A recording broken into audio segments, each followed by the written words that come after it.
तो हेलो दोस्तों, स्वागत है आप सभी का आपके अपने channel English with DR sir पर। आज हम क्लास 10 इंग्लिश के चैप्टर द 100 ड्रेसेस पार्ट 2 को पूरी डिटेल में समझेंगे।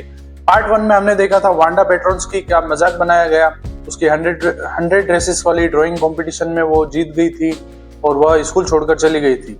पार्ट 2 में स्टोरी का रियल मैसेज आता है, जहाँ गिल्ट, रिग्रेट और फॉरगिवनेस सेंटर स्टेज पर होता है।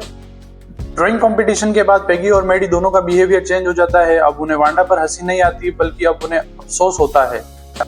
अब पेगी खुद को जस्टिफाइज करती है, वो सोचती है मैंने कभी भी वांडा को उसके डायरेक्ट नाम से नहीं बुलाया। लेकिन धीरे धीरे पेगी को समझ आता है कि रोज रोज मजाक बनाना भी गलत होता है। किसी के पुअर होने पर हमेशा हंसना भी बुलिंग होता है। पेगी को वांडा की शांति याद आती है। वांडा कभी गुस्सा नहीं होती थी, वो कभी भी कंप्लेंट नहीं करती थी। पेगी रियलाइज करती है वांडा हमेशा हम सबसे ज्यादा मैच्योर और टैलेंटेड थी। और उसी साइड दूसरी ओर मैडी का गिल्ट पेगी से भी ज्यादा गहरा था। मैडी रात को सो नहीं पाती थी। उसे लगता था कि अब अगर वो एक बार वांडा को सपोर्ट कर देती तो शायद वो स्कूल छोड़कर नहीं जाती। मैडी एक स्ट्रॉन्ग डिसीजन लेती है, आगे से मैं कभी भी चुप नहीं रहूंगी जब किसी के साथ गलत हो रहा हो। यहाँ से राइटर एक पावरफुल मैसेज देता है, साइलेंस भी एक तरीका की गिल्ट होती है। अब पेगी और मैडी डिसाइड करती है कि वो वांडा को एक लेटर लिखेगी।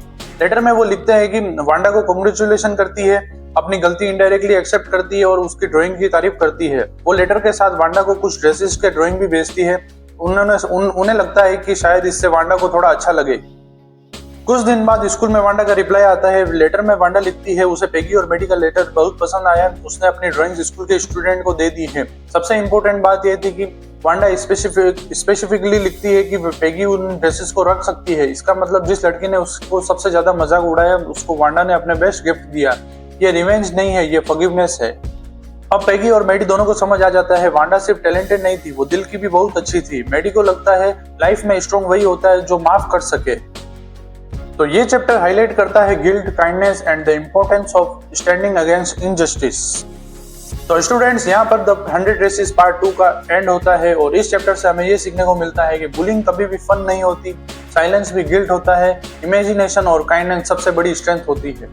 वांडा का कैरेक्टर हमें सिखाता है कि रियल पावर माफ करने में होता है और पेगी मैडी हमें सिखाते हैं कि गलती मान लेना ही ग्रोथ होती है। अगर आपको पार्ट 1 और पार्ट 2 दोनों क्लियर हो गए हो और अच्छे से समझ आ गए हो तो वीडियो को लाइक करो, चैनल को सब्सक्राइब करो और अपने दोस्तों के साथ शेयर करो। मिलते हैं नेक्स्ट वीडियो में एक नए चैप्टर के साथ इंग्लिश विद डीआर सर पर। Till then keep learning, keep growing. Thank you.